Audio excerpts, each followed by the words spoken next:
आपण ज्या शिक्षक अभियोग्यता परीक्षेद्वारे ज्या सर्वांची निवड झाली होती त्या संदर्भात आज आपण महानगरपालिका मुख्यालय या ठिकाणी सैनी साहेब यांच्याशी चर्चा केली। त्याबद्दल त्यांनी खूप सकारात्मक प्रतिसाद दिला आणि येत्या पुढील 2-3 दिवसामध्ये मला वाटतं की आपले जे शिक्षक अभियोग्यता धारक जेवढे होते त्यांचे प्रश्न निश्चित मार्गी लागतील आणि आपल्याला त्यांचा खूप छान प्रतिसाद पण मिळाला। कारण ते म्हणाले की लवकरात लवकर कारण की माझे शिक्षक माझ्याकडे कधीही येऊ शकतात अशा पद्धतीने त्यांनी छानपैकी सहकार्य पण केले आणि लवकरात लवकर आपला जो काही महत्त्वाचा मुख्य मुद्दा होता की लवकरात लवकर आपल्याला जॉईनिंग मिळावी, आपलं मेडिकल व्हावं, पात्र अपात्र यादी जी आहे ती सादर व्हावी, तर मला वाटतं हे लवकरात लवकर होईल। त्यामुळं आपण कोणत्याही प्रकारचं यानंतर एकत्र येण्याची गरज मला वाटतं की भासणार नाही। आपण सर्व लांबून आला होतात आणि सर्वांचं एक स्वप्न होतं की खूप कष्टानंतर एक शासकीय सेवेमध्ये आपण या महानगरपालिकेच्या शाळेमध्ये आपण रुजू होणार होतो आणि हे खूप गौरवास्पद आहे सर्वांसाठी। तर मला वाटतं ते निश्चित फळ आपल्याला लवकरात लवकर मिळेल। त्यामुळे आपण जो संयम, शांतता आणि या ठिकाणी शांततेने आपण सर्वजण स्वच्छतेने या ठिकाणी उपस्थित राहून जे सहकार्य केलं त्याबद्दल तुमच्या सर्वांचे आभार।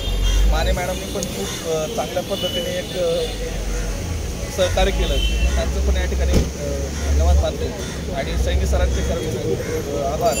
तसंच खरे मॅडम पण जे आहेत की त्यांनी शिक्षण विभागाच्या उपशिक्षण अधिकारी त्यांनी खूप छान आपल्याला मार्गदर्शन केलं आणि सपोर्ट दाखवला, त्याबद्दल आपण त्यांची नियमित ऋणीच राहू आणि एकच अपेक्षा आहे की आपल्याला लवकरात लवकर ऑर्डर मिळावी, नियुक्ती मिळावी आणि आपण कामावर रुजू व्हावं। हे असे सर्वांना शुभेच्छा देतो आणि या ठिकाणी थांबतो। धन्यवाद। आणि अजून त्याच्यामध्ये एकच ॲड करायचं आहे की मित्रांनो, सैनी सर असतील किंवा खरे मॅडम असतील, BMC विभाग आहे तो पॉझिटिव्ह आहे भरतीबद्दल। फक्त एकच रिक्वेस्ट आहे की असं जे तुम्ही ऑलरेडी ग्रुप आहे त्याच्यामध्ये मेसेज येतच राहतील। आपल्याला सोमवारपर्यंत 2-4 दिवसामध्ये पुढची नक्की सगळी प्रोसेस होईलच आणि आजच्या मीटिंगमुळे आजचं आम्ही भेटलो त्याचं एकच फक्त एक श्रेय काय माहिती आहे किंवा एक प्लस पॉईंट काय आहे की त्याच्यामुळं आपली फाईल कुठपर्यंत आहे त्याच्यावरती प्रोसेस सुरू झाली। सो आतापासून आपल्या भरतीला सुरुवात झाली। मग याच्यानंतर मग त्याच्या पुढची प्रोसेस सुरू होईल, तुमचं मेडिकल होईल, अगोदर समुपदेशन होईल, त्याच्यानंतर जॉईनिंगला अराऊंड 18 जूनला BMC शाळा सुरू होतात। सो कदाचित ते जूनचा महिना जाऊ शकतो, पण पेशन्स सोडू नका।